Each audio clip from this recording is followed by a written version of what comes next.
La intención de este vídeo es restablecer un poco de verdad histórica sobre la leyenda ruso-ucraniana. De hecho, vivimos dentro de una narrativa unidireccional, según la cual Vladimir Putin es el único responsable de la situación actual.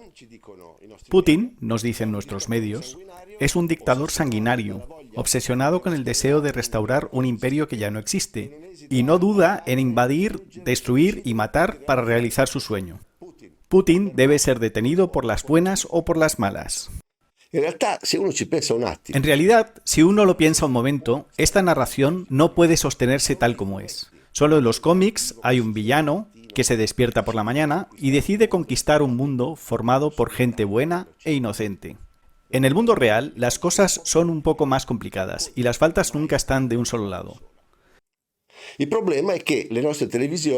El problema es que nuestros televisores solo nos muestran la guerra en curso, de la mañana a la noche, pero sistemáticamente se olvidan de explicar cómo llegamos a este punto. Y no puedes simplemente mostrarle a la gente los últimos 30 segundos de la película y esperar que entiendan toda la trama. Tienes que contarle toda la historia desde el principio. Vamos a intentarlo. Lo haremos de forma resumida, por supuesto, pero al menos intentaremos tocar todos los puntos esenciales de la historia. Después de eso, cada uno puede formarse su opinión. Hay dos temas principales a tener en cuenta. Uno es interno a Ucrania, el otro externo. El interno se refiere a la historia del pueblo ucraniano y la profunda división interna que se ha creado en los últimos 100 años entre prorrusos y prooccidentales. El otro tema es externo y se refiere a la posición política de Ucrania en el equilibrio internacional. Estar con Rusia, permanecer independiente o estar con Occidente y eventualmente unirse a la OTAN. En cuanto a la historia interna, hay que tener en cuenta que estamos hablando de un país de 44 millones de habitantes, profundamente dividido por fuertes diferencias étnico-lingüísticas. Una parte occidental del país, en amarillo, que habla principalmente ucraniano, y la parte sureste, en rojo, que habla principalmente ruso. En realidad, no hay una línea divisoria clara. Las transiciones son mucho más progresivas. En la zona occidental, que se llama Galitzia, se habla ucraniano puro. En el centro, se habla un idioma mixto entre ucraniano y ruso. Y a medida que se avanza hacia el sureste, prevalece el idioma ruso puro. Pero los ucranianos y los rusos también son dos grupos étnicos diferentes y nunca se llevaron bien. Son principalmente los ucranianos, no todos por supuesto, pero muchos de ellos, los que odian visceralmente a los rusos. Las razones de este odio se remontan a la década de 1930 en el periodo del stalinismo. Después de la Revolución Rusa de 1917, Ucrania pasó a formar parte de la Unión Soviética. Esto no se hizo de muy buena gana. De hecho, parte de los ucranianos luchó en el ejército blanco contra los bolcheviques. Pero ganaron los rojos y Ucrania se convirtió en parte de la Unión Soviética. Y una de las cosas que nunca fue digerida por los ucranianos fue la nueva política de Stalin, que quería centralizar y distribuir todos los recursos del país. La famosa colectivización, que obligó a los pequeños agricultores locales, llamados kulaki, a ceder las tierras al Estado para dárselas a los koljós, las grandes organizaciones estatales que gestionaban los bienes agrícolas. Esto significaba que Ucrania, rica sobre todo en trigo, se estaba convirtiendo gradualmente en el granero de toda la Unión Soviética. Por supuesto, a sus expensas. Dado que muchos kulakis se negaron a ceder sus tierras al Estado, Stalin, en 1932, decidió poner fin al problema y lo hizo a su manera. Para castigar a los rebeldes ucranianos, provocó una verdadera hambruna que duró varios años y costó a Ucrania varios millones de muertos, de 4 a 6 según las estadísticas. Esta tragedia es recordada por los ucranianos con el nombre de Holodomor. Confiscaciones violentas de tierras, deportaciones masivas al Gulag, traslados forzosos de familias y pueblos y, por supuesto, la pena de muerte para quienes no aceptaran las órdenes de Moscú. Repito, estos son hechos de hace casi 100 años, pero es importante entender de dónde vienen las raíces de ese profundo odio que aún hoy sienten una parte de los ucranianos hacia Rusia. E infatti, proprio negli anni 30, nasce De hecho, en la década de 1930 nacieron en Ucrania varias organizaciones pronazis que, naturalmente, permanecieron clandestinas bajo Stalin. Estas organizaciones tienen su sede principalmente en Galicia, la región occidental del país. La más importante de esas organizaciones es la OUN, la Organización de Nacionalistas Ucranianos, fundada en 1929. Uno de los líderes más destacados de la OUN fue Stefan Bandera. Su símbolo era una bandera roja y negra. El rojo representaba la sangre, el negro la tierra. Antirruso, antipolaco y antisemita, Bandera proclamó la superioridad y pureza del pueblo ucraniano, así como los alemanes proclamaron la superioridad y pureza del pueblo ario. Incluso hoy, como vemos, Bandera es considerado el símbolo más importante del nacionalismo ucraniano. Cuando Cuando en el 41 las tropas de Hitler lanzan la Operación Barbarroja para conquistar Rusia, tienen que cruzar Ucrania por la ruta sur hacia Stalingrado. Y las tropas nazis en el oeste de Ucrania son bienvenidas como verdaderas libertadoras. Surgen las organizaciones pronazis clandestinas y muchos nacionalistas ucranianos se vuelven colaboradores de los alemanes. Divisiones y batallones enteros están formados por colaboradores ucranianos.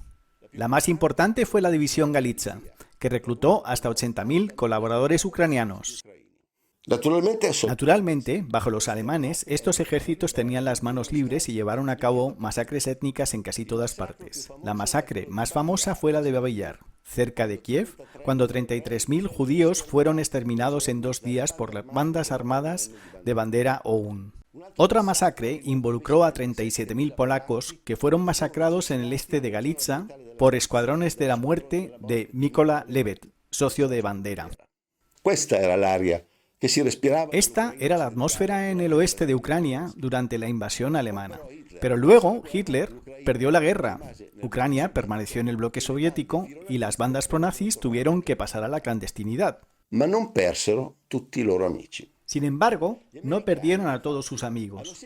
De hecho, los estadounidenses siempre han mostrado una gran previsión a la hora de rescatar elementos del nazismo que podrían serles útiles en el futuro. Lo hicieron con la famosa Operación Paperclip, cuando 1.500 científicos alemanes fueron ayudados a huir a Estados Unidos después que terminó la guerra. Y lo hicieron también con los nazis ucranianos, salvando al propio Bandera y ayudándolo a huir a Occidente. Bandera vivió en Mónaco con un nombre falso hasta 1959, cuando fue localizado y asesinado por agentes de la KGB. Otro nazi ucraniano que fue ayudado por la CIA a expatriarse fue Mykola Levet, el perpetrador de las masacres de polacos durante el nazismo. Levet fue transportado directamente a Estados Unidos, donde vivió en paz hasta 1998, bajo la protección de la CIA. Esta alianza entre la CIA y los nazis ucranianos es muy importante y la volveremos a ver más adelante. La razón por la cual la CIA firmó una alianza con los nazis ucranianos es muy simple. Los utilizaron como fuente local de información clandestina hacia los soviéticos. Tenían espías listos sobre el terreno.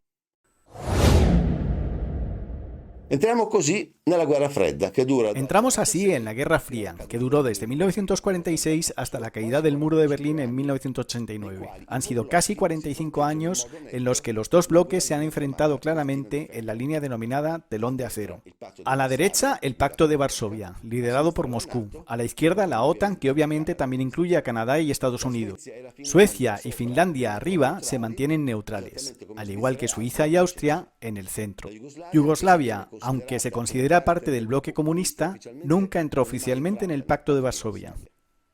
En el periodo de la Guerra Fría hay 2 episodios que nos interesan. Uno ocurre en el 54, cuando Khrushchev, el sucesor de Stalin, entrega Crimea a Ucrania.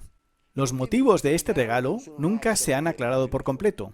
Hay quienes afirman que fue un regalo porque Khrushchev, él mismo ucraniano, quería de alguna manera reparar las heridas sufridas por Ucrania bajo Stalin.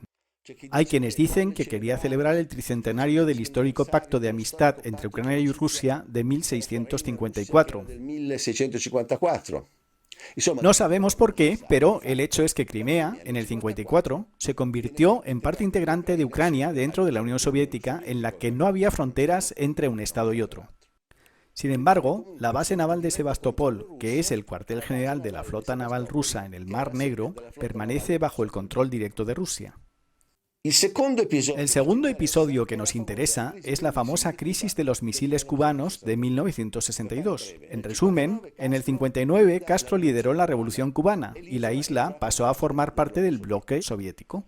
En el 62, unos aviones espía norteamericanos, los U-2, revelaron que en Cuba se estaban construyendo rampas de misiles nucleares, obviamente de construcción soviética. En ese momento, el presidente Kennedy toma una decisión arriesgada pero inteligente. En lugar de tratar con los rusos entre bambalinas, aparece en televisión y denuncia el hecho frente a todo el mundo.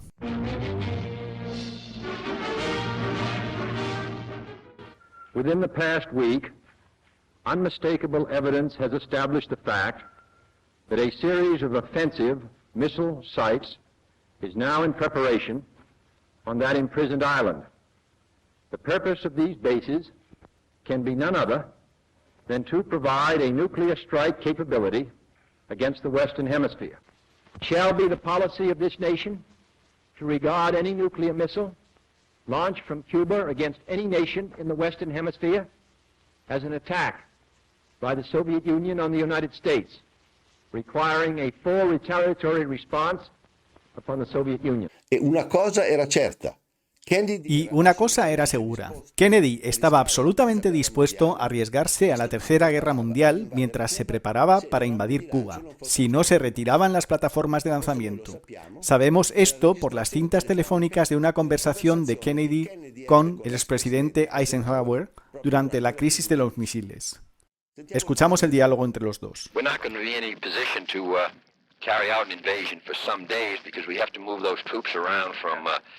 San Diego, but we're going to do all those things. First military standpoint, that's a clean-cut thing to do now. That's right. Because you've made up your mind, you've got to get rid of this thing. Right. General, what about if the Soviet Union, Khrushchev announces tomorrow, which I think he will, that if we attack Cuba, that it's going to be nuclear war? And what's your judgment as to the chances they'll fire these things off if we invade Cuba? I don't believe it bit. You don't think they will? In other words, you would take that risk if the situation seems hard. As a matter of fact, though, what can you do? Well, hang on tight. Yes, sir. Thanks a lot, General. All right, thanks. Quindi avete sentito? Kennedy estaba listo para invadir Cuba y arriesgarse a una confrontación nuclear con Rusia para que esos misiles no fueran colocados a 200 kilómetros de la costa estadounidense. Poi per fortuna i russi fecero marcia indietro. Afortunadamente, los rusos retrocedieron y los misiles cubanos fueron desmantelados. Kennedy, a cambio, prometió nunca invadir Cuba. Retiró silenciosamente sus misiles de Turquía, que estaban dirigidos a Rusia, y la crisis terminó allí. Fue el momento en que, según todos los historiadores, las dos superpotencias estuvieron más cerca de una guerra atómica. Bueno, volvamos a nuestra línea de tiempo y saltemos al final de la Guerra Fría. Nel 1989 En 1989 se derrumbó el muro de Berlín y en pocos años la Unión Soviética se desintegró rápidamente. Una por una, todas las naciones satélites que formaban parte de ella ganan independencia. Ucrania también, en el 91, se convirtió en un país independiente. Y aquí, con la caída del muro, surge un gran problema, porque todos se dan cuenta de que de los dos bloques opuestos solo quedará uno. Teóricamente, con la disolución del Pacto de Varsovia, la OTAN ya no tendría razón de existir, porque era un pacto defensivo frente a una coalición que ya no existe. En cambio, los americanos ni siquiera piensan en disolverla, porque Rusia, incluso solo como un Estado, sigue siendo un problema para ellos, y entienden que la OTAN puede convertirse en la herramienta adecuada para hacerla colapsar finalmente. Así que la mantienen. Sin embargo, esto corría el riesgo de conducir a grandes desequilibrios en el escenario internacional. Este artículo de Der Spiegel relata bien lo que sucedió tras la caída del muro. El primer problema lo representaba Alemania del Este, que formaba parte del Pacto de Varsovia y que, de repente, uniéndose a Alemania Occidental, pasaría a formar parte de la OTAN. Así que para Alemania Oriental ni siquiera era una cuestión de hacer una transición intermedia, convirtiéndose primero en un país independiente, sino que era cuestión de unirse al bloque opuesto de la noche a la mañana. Por lo tanto, los rusos querían garantías de que esto se detendría en Alemania Oriental y que la expansión de la OTAN hacia el este no se llevaría a cabo. En el artículo de Der Spiegel leemos: a principios de febrero de 1990, Genscher, ministro de Asuntos Exteriores de Alemania, y Baker, ministro de Asuntos Exteriores de Estados Unidos, presentaron la misma idea en Moscú por separado. El canciller alemán asegura al Kremlin que, para nosotros, es una certeza que la OTAN no se expandirá hacia el este. Y este es un concepto general, indicando claramente que iba más allá de Alemania Oriental. El americano, por su parte, ofreció fuertes garantías de que la jurisdicción de la OTAN y sus fuerzas no irían al este. Cuando Gorbachev dijo que una expansión de la OTAN era inaceptable, Baker respondió: en eso estamos de acuerdo. Il presidente americano George H. Bush El presidente de los Estados Unidos, George H.W. Bush, dijo: no tenemos intención, ni lo pensamos, de dañar a la Unión Soviética de manera alguna. El presidente francés, François Mitterrand, le dijo a Gorbachev que personalmente estaba a favor de un desmantelamiento gradual de los bloques militares. El secretario general de la OTAN, Manfred Wörner, expresó más tarde su clara oposición a una expansión de la Alianza Occidental. il messaggio era chiaro.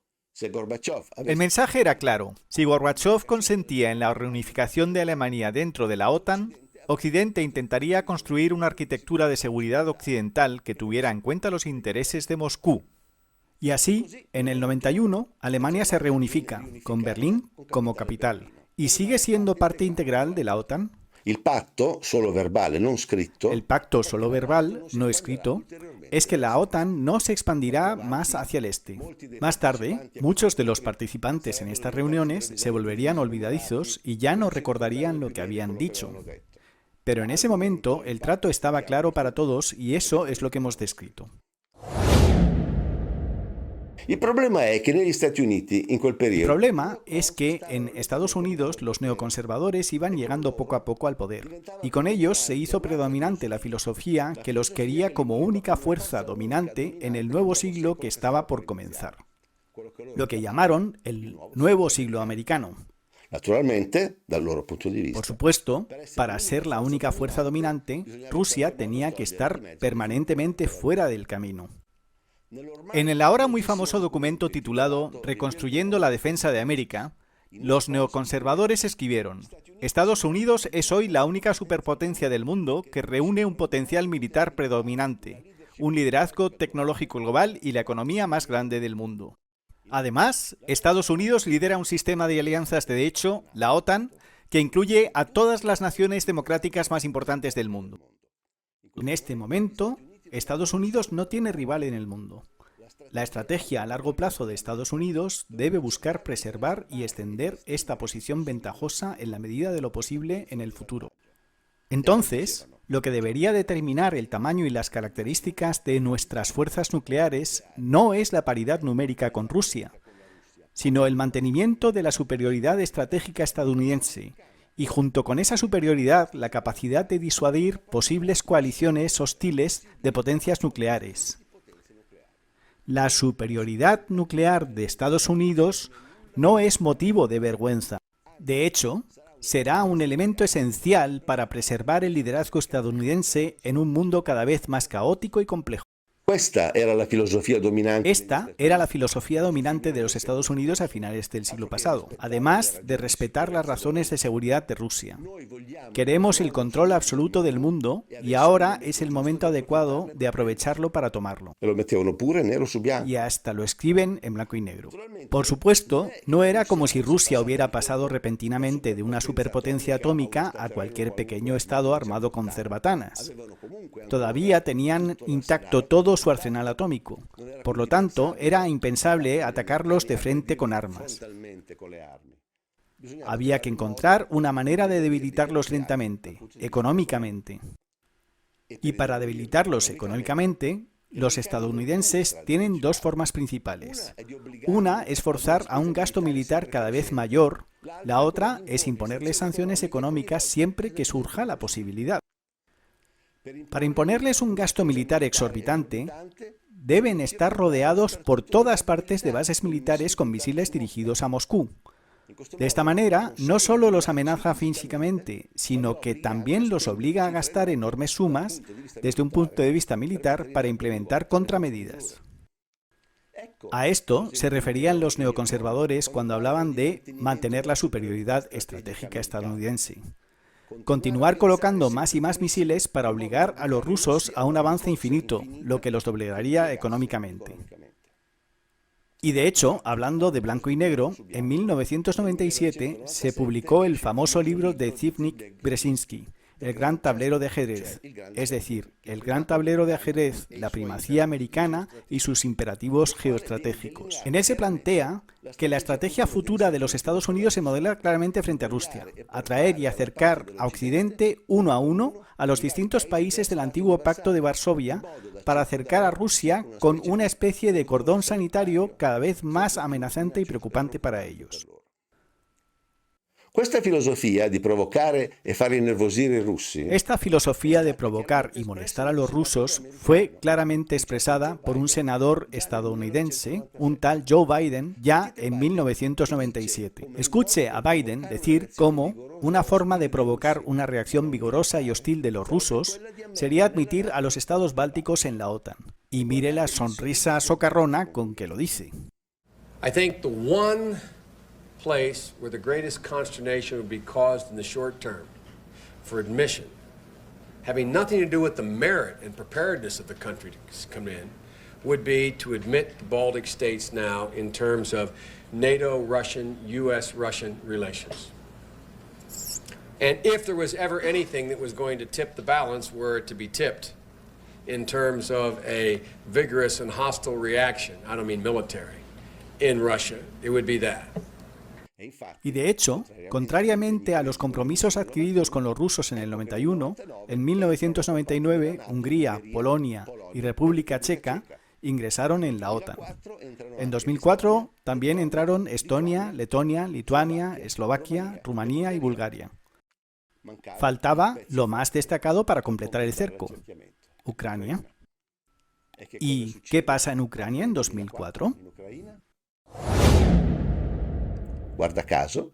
Casualmente, la primera revolución de color, financiada por Estados Unidos para intentar llevar también a Ucrania al ámbito occidental. De hecho, desde su independencia en 1991, Ucrania se ha mantenido neutral. Mantuvo relaciones tanto con Occidente como con Rusia, pero nunca había estado demasiado desequilibrada ni de un sentido ni de otro. Pero en 2004 son las nuevas elecciones, en las que se presentan dos candidatos, el prorruso Viktor Yanukovych y el prooccidental Viktor Yushchenko. En realidad, Yushchenko era algo más que un pro-occidental. Era el candidato elegido y apoyado por Estados Unidos. Solo piense que su esposa, Katerina Yushchenko, había trabajado en la Casa Blanca con Ronald Reagan y luego se había convertido en una alta funcionaria del Ministerio de Asuntos Exteriores de Estados Unidos. Así que, básicamente, tenemos un candidato apoyado por la CIA, el otro por la KGB. Por primera vez, Ucrania se convierte en un campo de batalla entre Rusia y Estados Unidos. Como puede ver en el mapa, el voto está claramente dividido en áreas geográficas opuestas. El noroeste, con la capital Kiev, vota a favor de Yushchenko, pro-occidental, mientras que el sudeste vota a favor de Yanukovych, pro-Rusia. En el conteo, Yanukovych, el profesional ruso, simplemente gana. Pero a algunos no les gusta eso. En Kiev, la gente impugna el resultado y sale a la calle a protestar. Es la primera plaza de Maidán, la de 2004. La llaman Revolución Naranja. Después de un mes, la Corte Suprema cancela el resultado electoral y convoca nuevas elecciones. Esta segunda vuelta la gana Yushchenko, que se convierte en el nuevo presidente de Ucrania. Yushchenko es recibido en Washington como un héroe. Que la Revolución Naranja fue fomentada y financiada por Washington ya no es duda para nadie. De hecho, un famoso analista geopolítico estadounidense, George Freeman, lo admite abiertamente en sus conferencias. The United States had staged a series of colored revolutions throughout the Russian periphery, one of which was in the Ukraine, the Orange Revolution. And the Russians saw in this Orange Revolution the intent of the Americans to destroy the Russian Federation. Why else would the United States be underwriting groups to demonstrate? Así que los rusos sabían muy bien lo que estaba pasando, pero en ese momento no pudieron hacer otra cosa que mirar. De hecho, ante sus propios ojos comienza lo que Putin define hoy como nazificación de Ucrania. Una vez que llega a la presidencia, Yushchenko elige como primera ministra a Yulia Timoshenko, una extremista de derechas que odia visceralmente a los rusos. A la sombra de Timoshenko florecen varios líderes de extrema derecha, como Arseniy Yatsenyuk, del mismo partido que Timoshenko, Vitaly Klitschko, del partido ultraderechista UDAR, Oleg Tianivok, del partido neonazi Svoboda.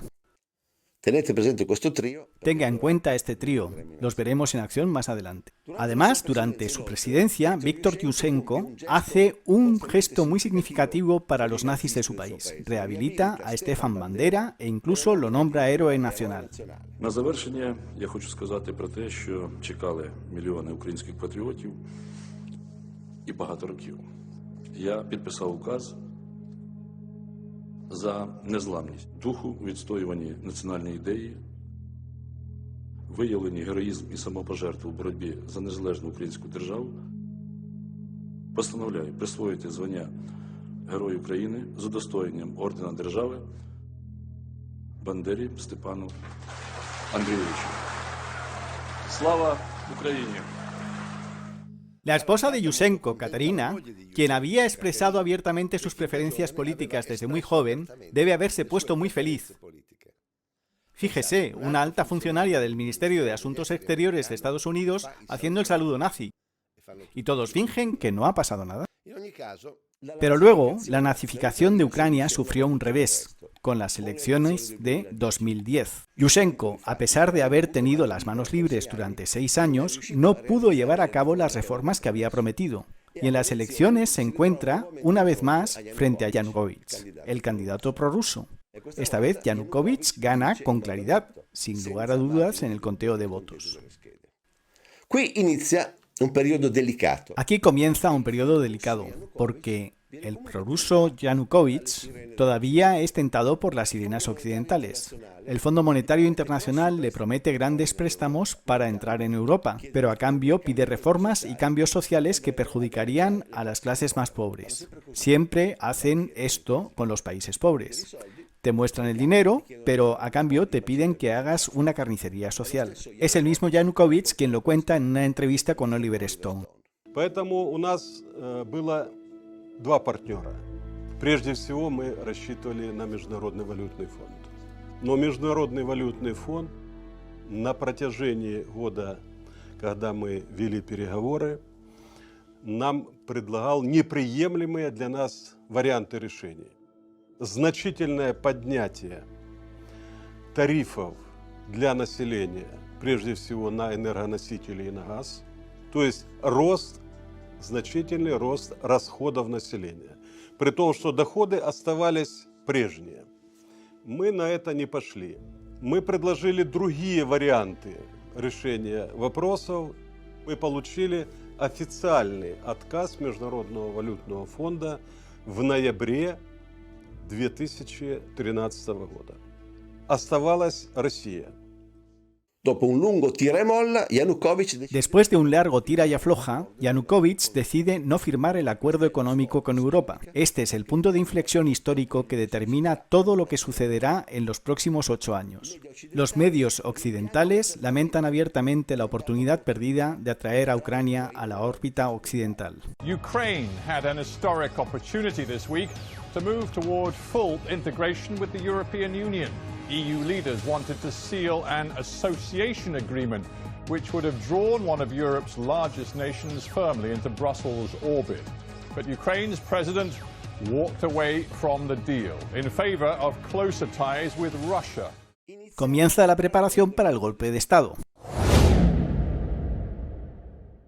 El diputado ucraniano Tsarov denuncia en el Parlamento la operación TechCamp, gestionada por la Embajada estadounidense en Kiev para organizar y liderar el levantamiento popular a través de las redes sociales.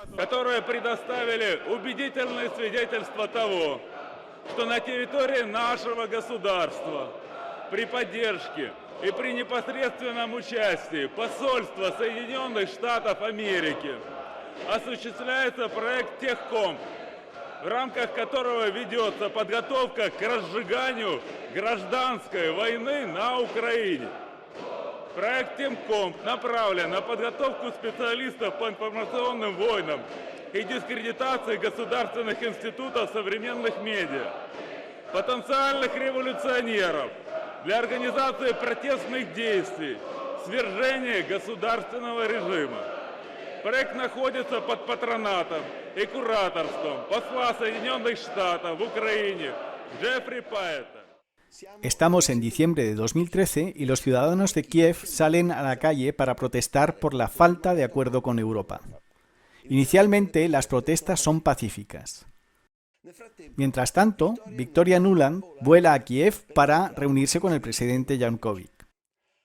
Nuland es la figura clave en todo el asunto. La ex embajadora de Estados Unidos para la OTAN bajo Bush, Victoria Nuland, es la esposa de uno de los neoconservadores más importantes, Robert Kagan. Kagan es uno de los fundadores del MNAC y uno de los autores del famoso documento Reconstruyendo la Defensa de América. ¿Recuerda? Deberíamos mantener la superioridad estratégica nuclear en todo el mundo. Para entender al personaje, Kagan es conocido por una frase que se ha convertido en el eslogan de los neoconservadores. Cuando tienes un martillo, todos los problemas empiezan a parecer clavos. En la época de Maidán, Nuland era la adjunta del ministro de Asuntos Exteriores estadounidense, John Kerry, con mandato especial para Eurasia. Aquí está la infiltración de los neoconservadores en el gobierno estadounidense. Sencillo y directo, a la vista de todos. En diciembre de 2013, frente a la Asociación Estados Unidos-Ucrania, Victoria Nuland cuenta que acaba de reunirse en Kiev con el presidente Yanukovych.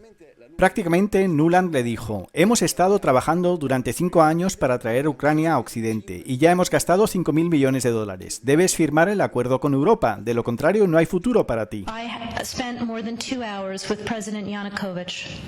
It was a tough conversation, but also a realistic one. The United States believes there is a way out for Ukraine, that it is still possible to save Ukraine's European future, and that is where we wanted to see the president lead his country. It would be a huge shame to see 5 years' worth of work and preparation go to waste if the AA is not signed in the near future. We've invested over $5 billion to assist Ukraine in these and other goals that will ensure a secure and prosperous and democratic Ukraine.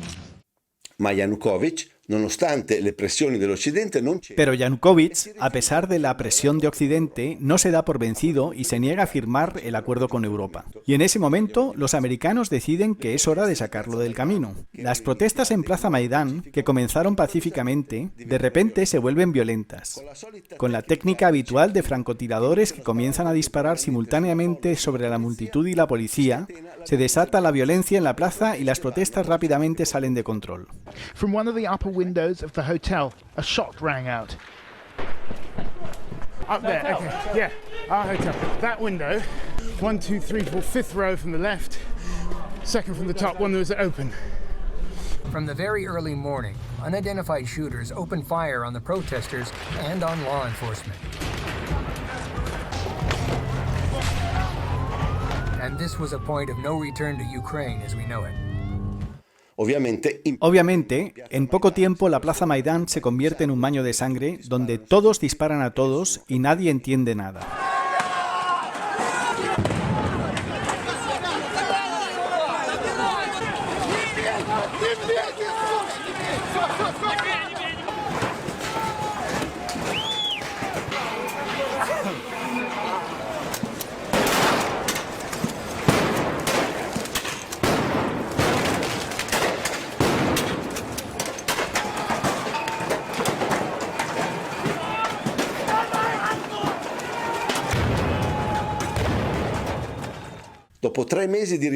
Después de 3 meses de disturbios, el presidente Yanukovych es depuesto y obligado a abandonar el país, refugiándose en Rusia.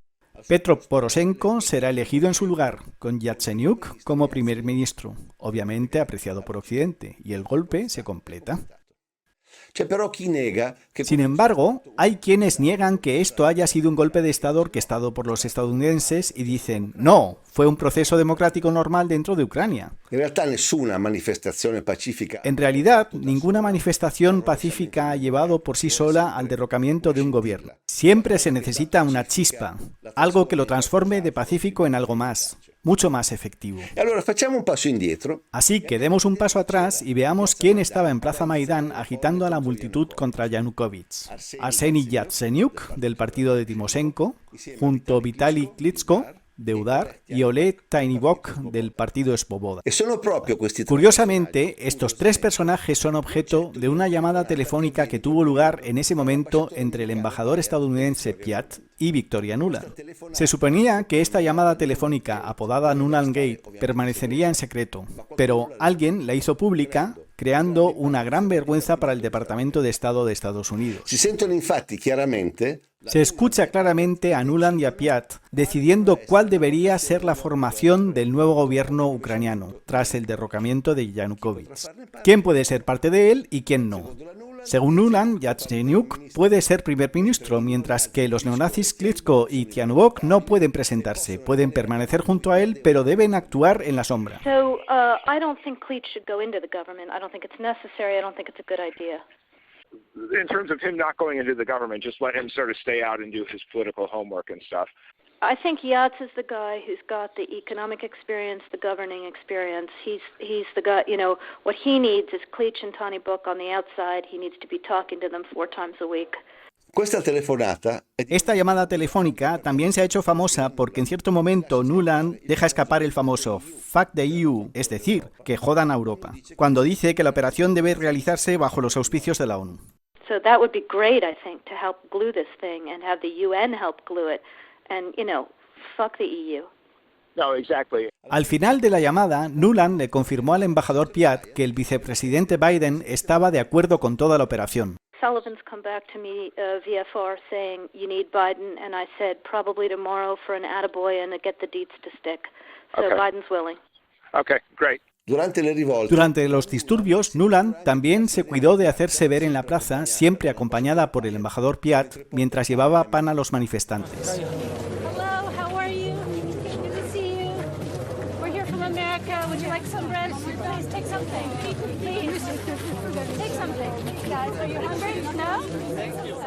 The United States stands with you in your search for justice, for human dignity, for security, for economic health, and for the European future that you have chosen and that you deserve. Otro que sintió gran necesidad de visitar Ucrania en ese momento fue el senador estadounidense John McCain. I'm Senator John McCain, and it's always a pleasure to be back in Ukraine. McCain no tiene el más mínimo problema para arengar a la multitud en la plaza como si estuviera en su casa. This is about the future you want for your country. This is about the future you deserve. Thank you. Thank you.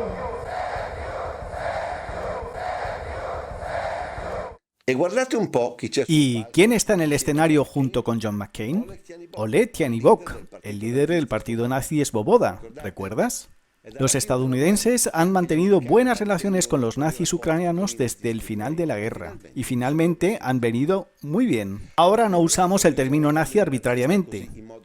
Para que quede claro con quién estamos tratando, esta es una publicación de Tyahnybok que apareció en el sitio web oficial de Svoboda, su partido.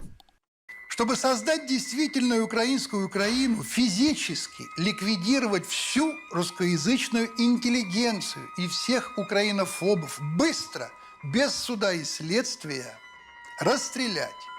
Реестр украинофобов на своем участке может составить любой член «Свободы», казнить всех членов антиукраинских партий и организаций, не только пророссийских, но и прорумынских, провенгерских, протатарских.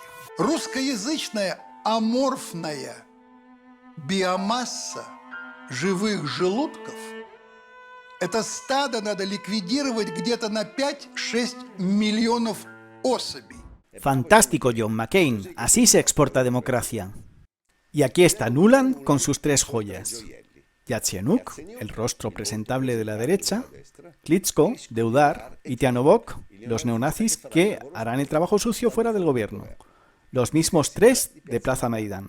Vaya coincidencia, ¿eh? Al final, Klitschko recibe un bocado y se convierte en alcalde de Kiev. Y de nuevo, ¿quién está para felicitarlo por su elección como alcalde? Pues Victoria Nuland, por supuesto. È stato fantastico. Pensate, el viceministro degli esteri... Ha sido fantástico. Hágase a la idea. La viceministro de Asuntos Exteriores de Estados Unidos felicitando al recién elegido alcalde de Kiev. Después de eso, un cariñoso saludo con Yatsenuk, un apretón de manos con el embajador Piat, y el nuevo gobierno está instalado para operar bajo la presidencia de Poroshenko, por supuesto proestadounidense. A partir de entonces, Yatsenuk empieza a trabajar duro para llevar a Ucrania a la OTAN. Pero congelemos por un momento la cuestión internacional. Recuerden que estamos en 2014 y vamos primero a ver qué sucede dentro del país después del golpe. Después de la victoria, Yanivok y sus compinches empiezan a preparar los cimientos. La nazificación de Ucrania y el odio a los rusos estallan sin más frenos. Las estatuas de Lenin son demolidas en varias ciudades ucranianas. Surgen organizaciones paramilitares de clara inspiración nazi. La más llamativa es Pravý Sektor, sector derecho, que desempolva la vieja bandera rojinegra de los primeros nazis ucranianos. Reales batallones de milicianos aparecen en la ciudad patrullando día y noche y directamente asumen la tarea de mantener el orden, ya que dicen que a la policía no le importa lo suficiente. К сожалению, полиция не справляется со всеми проблемами, которые существуют в нашей стране. Естественно, мы, как патриоты Украины, возлагаем эти функции на себя. También nació el infame Batallón Azov, una organización paramilitar de clara inspiración nazi que en 2014 fue incorporada directamente a la Guardia Nacional de Ucrania por el ministro del Interior, Avakov. Las largas procesiones de antorchas de los nazis vuelven a dejarse ver en la plaza, exactamente como en la época de Hitler. Naturalmente, el retrato de Stefan Bandera destaca en primera fila, mientras se vitorea al héroe nacional.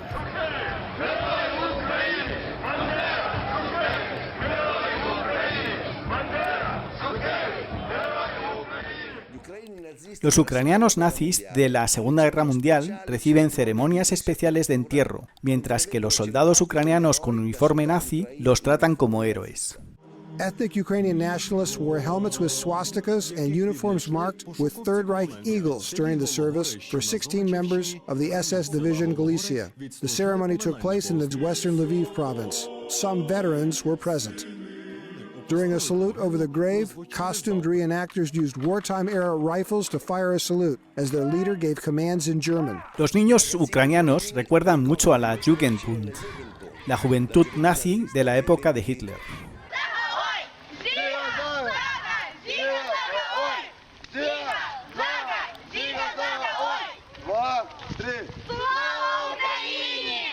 En las manifestaciones, los niños ucranianos patean la bandera rusa. En las escuelas se enseña que los niños con apodo ruso no son verdaderos ucranianos y que deben ser segregados y enviados a casa.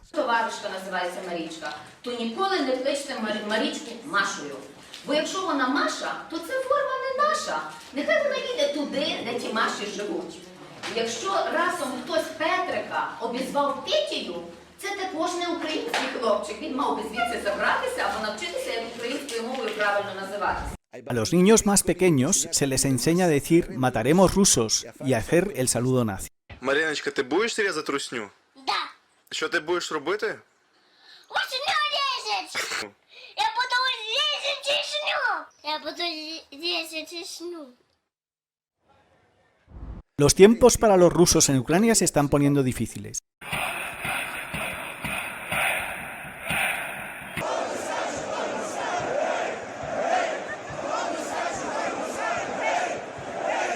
Escuche el programa del presidente Poroshenko para sus conciudadanos de habla rusa. У нас работа будет, у них немає. У нас работа будет, у них нет. У нас пенсии будут, у них нет. У нас поддержка людей, детей и пенсионеров будет, а у них нет. У нас дети пойдут в школы и детские сады, а у них они будут сидеть по подвалам, потому что они ничего не умеют делать. Вот так, именно так мы выиграем эту войну. Y esta es Yulia Tymoshenko, que volvió a las calles tras pasar 3 años en prisión por abuso de poder. Escuche los programas humanitarios que tiene en mente para sus conciudadanos rusos. Брать оружие в руки и идти мочить этих, кацапов чертовых вместе с их руководителем. Я подниму весь мир, как только смогу, для того, чтобы, просто от этой России не осталось даже выжженного поля. Их расстреливать из атомного оружия. Este es el ambiente en Kiev después del golpe de Maidán.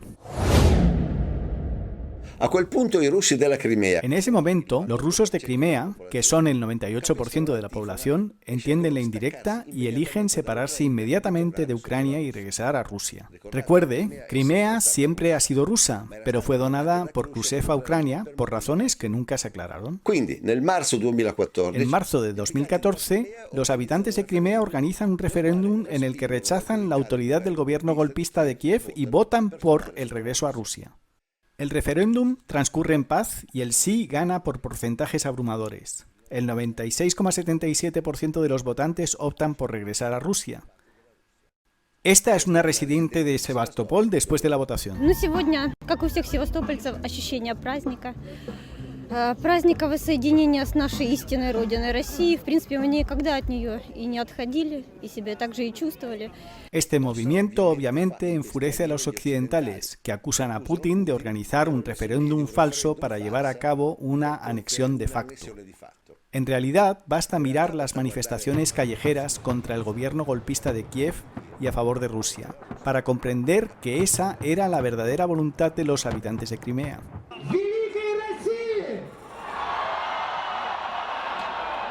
Since the beginning of the Russian invasion, this is the day these people have been waiting for. They've just announced that enough people have voted for the referendum to count, and there's no doubt in anyone's mind here that the vote has been for joining Russia.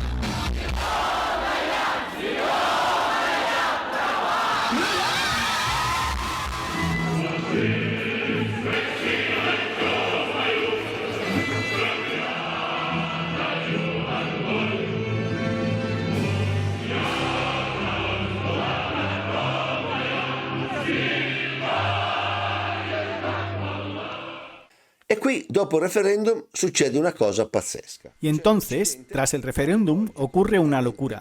Occidente da un vuelco total al relato de los dos hechos.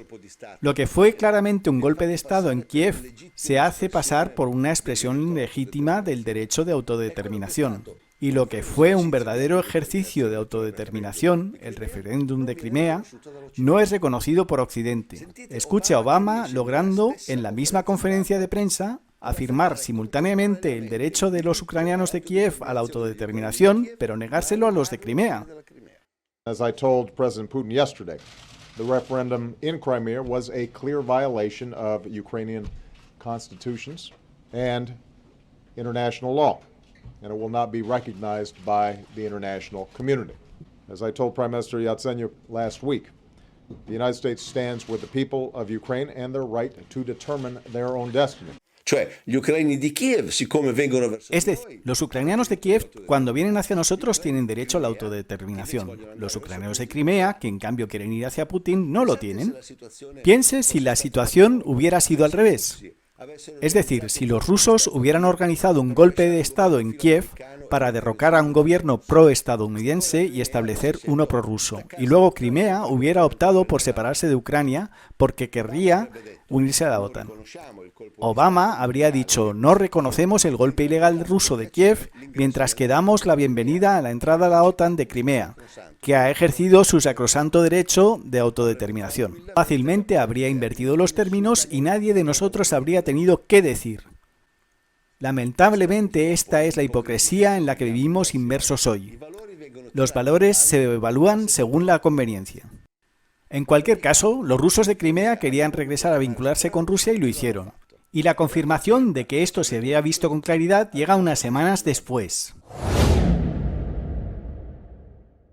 El 2 de mayo, durante una serie de manifestaciones que tienen lugar en Odessa contra el gobierno de Kiev, escuadrones de matones nazis descienden sobre la ciudad para dar una lección a los rusos de Odessa. Llegan al pueblo y amenazan a la policía diciendo: si no disuelven las manifestaciones, nos encargaremos de ello.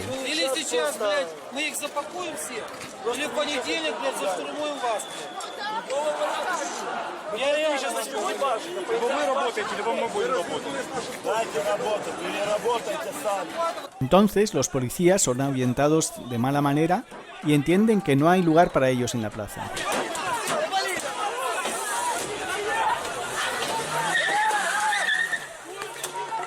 Una vez que han tomado el control de la ciudad, los escuadrones nazis se dirigen hacia la plaza de Kulikovo, donde los habitantes de Odessa protestan contra el gobierno de Kiev.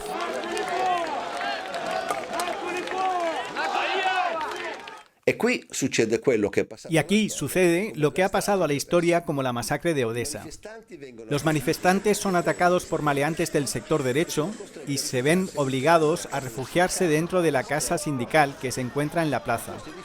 Pero este edificio resulta ser una trampa mortal para ellos. Una vez dentro, los manifestantes son asediados mientras los atacantes lanzan cócteles Molotov para incendiar el edificio. Los que se refugian en las cornisas para respirar se convierten en blanco fácil para los atacantes. A otros se les pide que salten al suelo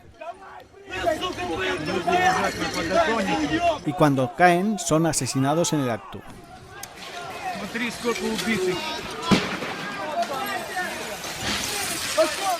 Al final, los matones de Kiev entran en el edificio y masacran a todos los que encuentran con vida.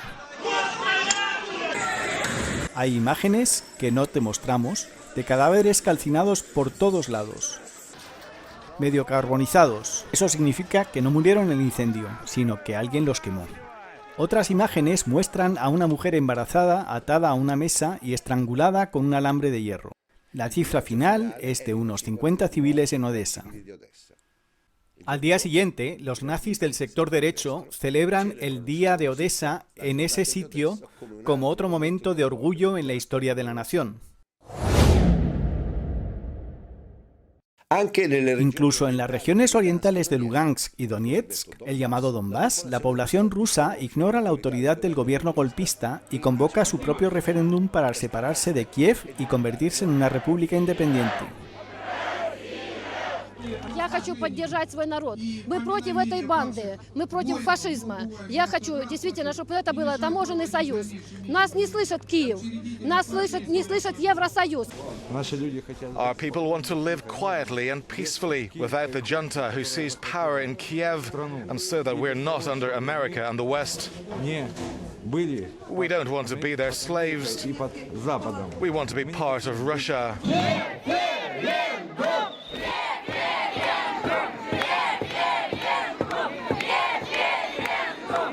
Pero ni siquiera tienen tiempo de contar los votos, ya que los tanques llegan desde Kiev.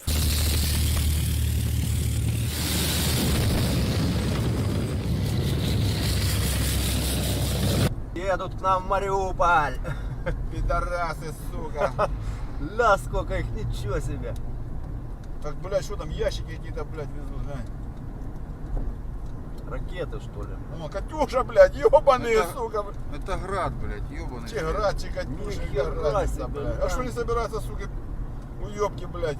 Los rusos también envían soldados y armas a través de la frontera para ayudar a la gente del Donbass, pero muy poco hay que hacer contra los bombardeos de los ucranianos. El presidente Poroshenko no tiene problema para bombardear a civiles de su propia nación.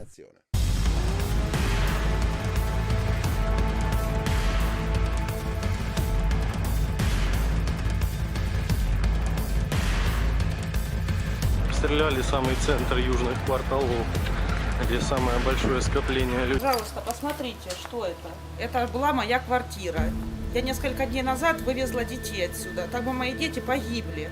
Которыми можно выразить все это негодование, весь этот страх, всю эту необъяснимость ситуации. Вот посмотрите, Это лицо нашего президента Порошенко. Не нашего, но президента Порошенко. Мои дети до 7 колен. Будь ты проклят, Порошенко. Жить уже нельзя так. Просто нельзя.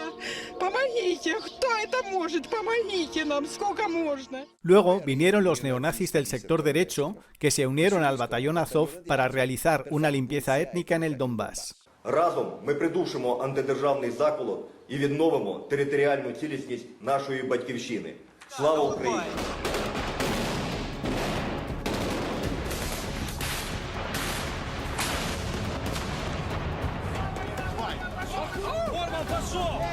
От з кожною оцією тряпкою буде отаке саме. Ми його знищимо, цю заразу. Lo que los neonazis de Kiev están haciendo a las poblaciones de habla rusa nos lo describe un informe de Naciones Unidas de noviembre de 2014, es decir, 6 meses después del inicio de las operaciones. El informe dice: persisten graves violaciones de los derechos humanos en el este de Ucrania a pesar de un leve alto el fuego. Los civiles continúan siendo asesinados, arrestados ilegalmente, torturados y desaparecidos en el este de Ucrania. El número de personas desplazadas ha aumentado considerablemente a pesar del anuncio de un alto el fuego el 5 de septiembre. Según la Oficina de Derechos Humanos de la ONU, desde mediados de abril hasta el 18 de noviembre, al menos 4.317 personas murieron y 9.921 resultaron heridas en la zona afectada por el conflicto en el este de Ucrania. Los grupos armados siguen cometiendo graves violaciones de derechos humanos, como tortura, secuestros arbitrarios no revelados, ejecuciones sumarias, trabajos forzados y violencia sexual, así como ocupación ilegal y destrucción de terrenos y edificios. Vi ricorda qualcosa? Torture, esecuzioni sommarie, violenza sessuale. ¿Les recuerda algo? Tortura, ejecuciones sumarias, violencia sexual. Los que hoy acusan a los rusos de estos crímenes fueron los mismos que los cometieron contra los rusos del Donbass en 2014. Sin embargo, cuando los ucranianos les hicieron estas cosas, nunca supimos de ellos. ¿Dónde estaban nuestros reporteros? Durmieron el sueño de los justos. Ahí es donde estaban. Entonces, si mueren civiles rusos, ¿a quién le importa? Y hablando de acusar a otros de la inmundicia que haces, mira esta foto. Este es un soldado ucraniano preparando bombas para arrojarlas sobre el Donbass. En las viñetas está escrito, en ruso, los mejores deseos para sus hijos. Y estas bombas se fotografían a la salida, no a la llegada, para que sepamos de dónde vienen. En Donetsk hay un cementerio especial llamado la Avenida de los Ángeles, donde fueron enterrados más de 250 niños asesinados por las bombas de los ucranianos de Kiev, todos entre 6 y 9 años. Y todo esto no terminó en 2014, sino que continúa hasta el día de hoy. Ni siquiera con la llegada de Zelensky las cosas mejoraron para los rusos del Donbass. De hecho, en mayo de 2019, Zelensky vence a Poroshenko en las elecciones y se convierte en presidente. Primero, Zelensky promete poner fin a la guerra del Donbass. Lo dejó claro en su primer discurso en el Parlamento. Найперше завдання – припинення вогню на Донбасі.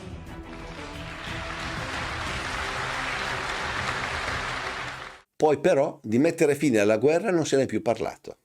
¿Come mai? Pero entonces ya no se habló más de poner fin a la guerra. ¿Por qué? Él, como presidente, es también comandante en jefe de las Fuerzas Armadas. Una orden directa de él, sin intermediarios, hubiera sido suficiente para detener el bombardeo. En cambio, nunca sucedió. ¿Quién crees que lo impidió? ¿Quieres otra prueba de que Zelensky es solo un títere manipulado desde arriba? Para detener la guerra, a Zelensky le hubiera bastado con implementar los acuerdos de Minsk de 2015, que preveían un estatuto especial para las regiones del Donbass y la creación de una zona de amortiguamiento de 25 kilómetros entre el territorio ucraniano y los separatistas. Esta banda de seguridad, por sí sola, habría detenido el bombardeo de inmediato, pero Zelensky nunca quiso implementar esos acuerdos. ¿Por qué? Llegamos hasta febrero de este año, cuando la crisis internacional ya se estaba volviendo irreversible y los acuerdos aún no se habían respetado. En ese momento, Macron logró arrancar el compromiso tanto de Putin como de Zelensky para implementar finalmente estos benditos acuerdos, para detener la guerra que estaba a punto de estallar. Y Macron lo anunció en una conferencia de prensa en Kiev frente al mundo entero. Es el 8 de febrero de 2022. During these conversations, I've been able to get the very clear and explicit commitment of President Putin and President Zelensky to implement the Minsk agreements.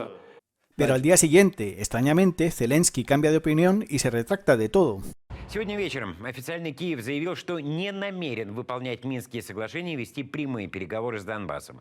Произошло это спустя всего лишь 20 часов после совместной пресс-конференции Макрона и Зеленского, на которой утверждалось, что вот теперь-то Украина точно приступит к реализации договоренностей, от которых в прямом смысле зависит решение вопроса войны и мира. Questo è l'uomo che oggi si collega con tutti i parlamenti del mondo. Este es el hombre que hoy conecta con todos los parlamentos del mundo y se queja de la invasión rusa a su país.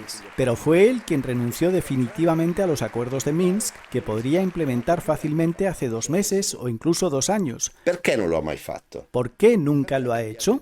¿Y por qué cambiaste de opinión de la noche a la mañana en febrero pasado? Tal vez alguien quería que continúe la guerra en el Donbass, dejar a Putin sin opciones y obligarlo a intervenir militarmente. Forse. Quizás, no podemos saber esto. De hecho, sin embargo, Ucrania nunca respetó los acuerdos firmados en 2015 y la guerra contra el pueblo del Donbass continuó hasta el día que Putin decidió invadir el país. Volvamos ahora a la cuestión de la OTAN, que es la otra razón por la que Putin afirma haber atacado a Ucrania, es decir, para evitar que Ucrania se una a la OTAN. Ya en 2007, tras la última oleada de anexiones que habían dado lugar al nacimiento de Letonia, Lituania, Eslovaquia, Rumanía y Bulgaria, Putin declaró en la Conferencia Mundial de Seguridad: la OTAN ha puesto sus fuerzas de primera línea en nuestras fronteras. Esta expansión representa una grave provocación que reduce el nivel de confianza mutua. Y tenemos derecho a preguntar, ¿contra quién van dirigidas esas expansiones? ¿Y qué pasa con la tranquilidad que nos dieron nuestros socios occidentales después de la disolución del Pacto de Varsovia? Obviamente, nessuno ha mai risposto. Nadie ha respondido. Mientras que la carrera para conseguir también meter a Ucrania, la gran pieza que falta, en la OTAN, ha comenzado. Aquí tenemos que decir una cosa, porque a menudo escucho en la televisión a comentaristas que argumentan que no es cierto que Ucrania estaba a punto de ingresar en la OTAN y que, por lo tanto, lo de Putin era solo una excusa para invadirla y tomar el país. Así que echemos un vistazo más de cerca cuando Ucrania no estaba a punto de unirse a la OTAN. Volvamos a 2014, cuando dejamos a Yatsenyuk como primer ministro recién nombrado después del golpe de estado de Nuland. Tan pronto como se establece, Yatsenyuk recibe felicitaciones de John Kerry, ministro de Asuntos Exteriores de Estados Unidos, el embajador Payet y John McCain. Luego, Yatsenyuk es recibido con grandes honores por Ban Ki-moon en Naciones Unidas, por David Cameron en Inglaterra, por Merkel en Alemania, en la Unión Europea. Luego va a la Casa Blanca y se encarga de que el mundo sepa claramente de qué lado estará la nueva Ucrania. Probably in the nearest future, next week or in 10 days, Ukraine is to sign a political part of association agreement with the European Union, and we want to be very clear that Ukraine is and will be a part of the Western world. Después de eso, Yatsenyuk invita a la OTAN a visitarlo en Kiev y pide abiertamente ayuda y armamento para apoyar al nuevo gobierno. I passed an invitation to the North Atlantic Council to visit Kiev, and it would be great if you have a meeting in Kiev. We believe that we need to enhance our cooperation, and we would be grateful if we get some kind of additional support in technical support, humanitarian support, in improving Ukrainian defense and security system on the technical level. So this would help us to stabilize the situation and to maintain peace and stability in the region. El 29 de agosto de 2014, Yatsenyuk anunció que Ucrania solicitaría unirse a la OTAN. El 21 de noviembre, la coalición gobernante anuncia que la OTAN es su prioridad. El 23 de diciembre, el Parlamento de Kiev pone fin al estado de no alineamiento de Ucrania. condición necesaria para iniciar el proceso de admisión en la OTAN. En marzo de 2015, Poroshenko aprobó un plan de ejercicios militares multilaterales con la OTAN. Entre ellas, Operation Fearless Guardian, con 2.200 soldados, incluidos 1.000 estadounidenses, Operation Sea Breeze, con 1.000 estadounidenses y 500 de la OTAN, y Operation Rapid Trident, con 500 estadounidenses y 600 de la OTAN. El 11 de abril llega a Ucrania el primer convoy militar de la OTAN para la Operación Fearless Guardian, que partió de Vicenza. En abril de 2016, Biden prometió $335 millones en ayuda de seguridad a Poroshenko. Estos se sumarán a un tercer préstamo de $1.000 millones.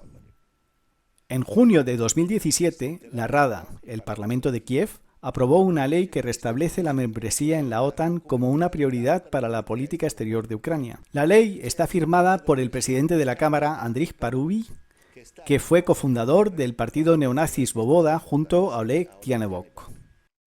Andriy Parubiy, que aquí da la mano a la presidenta de la Cámara italiana, la progresista Laura Boldrini, ha sido investigado por la masacre de Odessa y ha elogiado públicamente a Hitler en televisión, diciendo que fue la persona más grande en la práctica democrática directa. Este fue el presidente del Parlamento ucraniano bajo Poroshenko.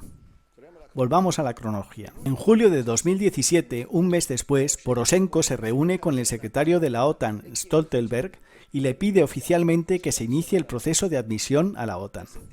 En septiembre de 2018, Poroshenko pidió al Parlamento que enmendara la Constitución para facilitar que Ucrania se uniera a la OTAN. El 7 de febrero de 2019, el Parlamento aprobó los cambios necesarios a la Constitución y confirmó el camino de Ucrania hacia la Unión Europea y la OTAN, con un total de 334 votos a favor de los 385 votos. El 21 de febrero entra oficialmente en vigor la enmienda a la Constitución que prevé la adhesión a la Unión Europea y a la OTAN. En mayo de 2019, como ya hemos dicho, Zelensky gana las elecciones y ocupa el lugar de Poroshenko. Zelensky continúa el camino trazado por su antecesor. Recién elegido, Zelensky vuela a Bruselas y se reúne con Stoltenberg, secretario de la OTAN. En julio de 2020, la OTAN otorga a Ucrania el estatus de socio con mayores oportunidades. En septiembre de 2020, el presidente Zelensky aprueba la nueva Estrategia de Seguridad Nacional, que prevé el desarrollo de la asociación especial con la OTAN con el objetivo de convertirse en miembro. El 24 de marzo de 2021, Zelensky firma un decreto presidencial para implementar la decisión del Consejo de Seguridad y Defensa Nacional de Ucrania sobre la estrategia de desalojo y reintegración del territorio temporalmente ocupado de la República Autónoma de Crimea y la ciudad de Sebastopol. La estrategia de desalojo y reintegración territorial significa recuperar militarmente Crimea y Sebastopol. En mayo de 2021, el senador estadounidense Chris Murphy visita Kiev y se encuentra con Zelensky. Luego anuncia que abrir el camino de acceso a Ucrania sería el siguiente paso lógico hacia la membresía en la OTAN. Un mes después, en la cumbre de Bruselas, los líderes de la OTAN reconfirmaron la decisión tomada en 2008, en la cumbre de Bucarest, de que Ucrania se convertiría en miembro de la alianza, siendo el plan de adhesión parte integral del procedimiento. El 28 de junio de 2021, Ucrania y la OTAN lanzan un ejercicio militar conjunto en el Mar Negro. El 28 de noviembre, entre acusaciones y contraacusaciones, Moscú pide garantías legales de que Ucrania nunca ingresará en la OTAN. Estas garantías, por supuesto, no se le dan. El 30 de noviembre, Putin declaró oficialmente la línea roja rusa sobre Ucrania. Cualquier colocación adicional de fuerzas o materiales de la OTAN en Ucrania representaría la línea roja para su país. Putin destacó especialmente su preocupación por la posible llegada de misiles hipersónicos de largo alcance que podrían impactar en Moscú en 5 minutos. Espero que no lleguemos a esto, dijo Putin, y que finalmente prevalezca el sentido común y la responsabilidad hacia los propios países y hacia la comunidad mundial. El 1 de diciembre de 2021, Putin pide oficialmente garantías de que la OTAN no se expandirá hacia el este. Pero Estados Unidos responde que las puertas siempre están abiertas para Ucrania. El 23 de diciembre, en rueda de prensa, Putin vuelve a repetir que para ellos es inaceptable una mayor expansión de la OTAN hacia el este, y vuelve por enésima vez a explicar los motivos. We have made it clear that any further NATO movement to the east is unacceptable. There is nothing unclear about this. We are not deploying our missiles over at the borders of the US. No. On the other hand, the US is deploying its missiles close to our home, on the porch of our house. So, are we demanding something excessive? We're simply asking them not to deploy their attack systems over at our home. What is so unusual or peculiar about that?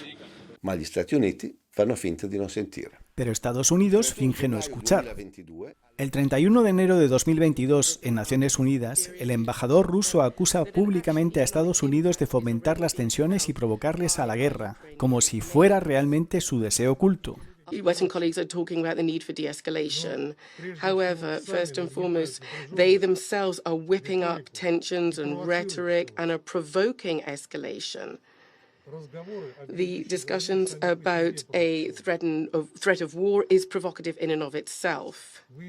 You are almost calling for this. You want it to happen. You're waiting for it to happen, as if you want to make your words become a reality. Pero Estados Unidos sigue haciendo oídos sordos. El 8 de febrero, Putin, en tono claramente impaciente, lanza un último aviso a los medios occidentales. Я хочу еще раз все-таки подчеркнуть это. Я говорил, но мне очень бы хотелось, чтобы вы меня услышали все-таки в конце концов. И донесли это до своих читателей, зрителей и пользователей в интернете.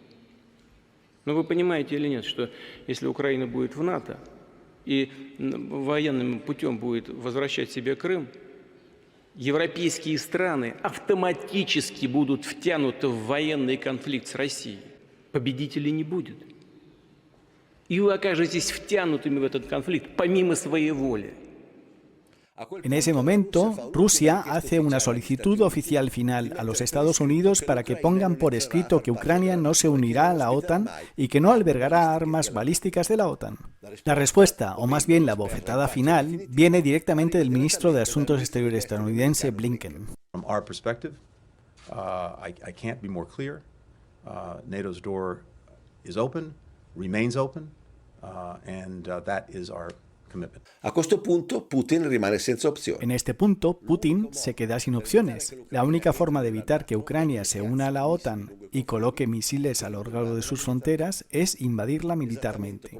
Al igual que para Kennedy, la única forma de evitar los misiles rusos a 200 kilómetros de la costa de Florida hubiera sido invadir Cuba, si los rusos no los hubieran retirado. Perché mai? ¿Por qué la lógica de Kennedy estaba justificada mientras que la de Putin hoy no lo estaría? Alguien aún tiene que explicar. Entre otras cosas, lo que Putin ha estado pidiendo durante años es que Ucrania no se una a la OTAN, y es precisamente lo primero que Zelensky estuvo dispuesto a conceder después de que comenzara la guerra. Zelensky ha repetido más de una vez que hay que aceptar que de lo que entremos en la OTAN no hay que hablar. Entonces hay que hacer un razonamiento. Si esta concesión se hubiera dado de inmediato, es decir, si Rusia hubiera recibido las garantías que siguió pidiendo hasta mediados de febrero, probablemente esta guerra nunca se hubiera producido. Pero Estados Unidos se ha negado rotundamente a dar esta garantía y lo ha hecho de una forma claramente provocadora. Entonces, ¿quién era realmente el que quería que Putin atacara a Ucrania? ¿Putin o Estados Unidos? Y de hecho, coincidentemente, los verdaderos ganadores en todo este asunto son los estadounidenses. Ucrania fue utilizada como cebo, Zelensky cayó en la trampa y ahora sus ciudadanos están muriendo bajo las bombas. Mientras tanto, gracias a la invasión de Ucrania, los estadounidenses pudieron a. Separar definitivamente a Rusia de Europa, lo que realmente les importaba, y b. Desatar una rusofobia total en Occidente, criminalizando a Putin hasta el punto de poder aplicarle todas las sanciones económicas posibles e imaginables. ¿Cuál fue la estrategia esbozada por los neoconservadores hace 20 años para poner de rodillas a los rusos? Separarlos de Europa, rodearlos, provocarlos hasta que reaccionen y luego castigarlos con las máximas sanciones económicas. Los americanos lo llaman ganar-ganar. Ganar en todos los frentes. Yo me fermo qua. Me detengo aquí. Evidentemente, cada uno puede opinar, pero al menos ahora tiene todos los datos históricos disponibles y no solo la mitad que nos cuentan nuestros televisores. Vorrei concludere con una cita. Me gustaría concluir con una cita de Otto von Bismarck, el canciller alemán de finales del siglo XIX que conocía muy bien a los rusos. Conozco 100 formas de sacar al oso ruso de su guarida, dijo Bismarck, pero ni siquiera conozco una para traerlo de vuelta. No molestes al oso ruso. Ecco, oggi noi siamo in questa situazione. Hoy estamos en esta situación. A fuerza de rodearlo, burlarlo, provocarlo, el oso salió de su guarida y ahora son tortas para todos. Así que ahora, por favor, volvamos a discutir el último cohete que se estrelló, para ver si venía del norte o del sur. Encuadremos en primer plano los ositos ensangrentados, los muertos y las casas destruidas. Y sigamos diciendo lo malo que es Putin sin hacer un análisis histórico serio. Los italianos siempre hacemos estos análisis más tarde, cuando ya es demasiado tarde. Magari fra 2 anni.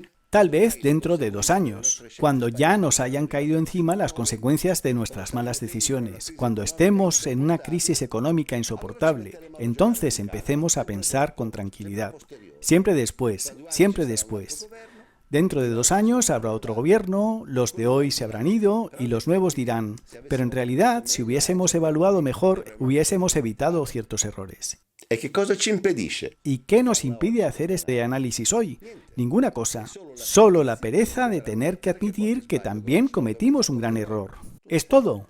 Por orgullo, por pereza y por cobardía, porque tenemos miedo de enojar a los estadounidenses. Nos estamos condenando a un futuro mucho peor de lo que podría haber sido para todos nosotros. Aparte del hecho de que, de la noche a la mañana, si seguimos enviando armas a Ucrania, podríamos convertirnos en el objetivo directo de una guerra mayor. Buen viaje alrededor del sol, diría Giulietto Chiesa.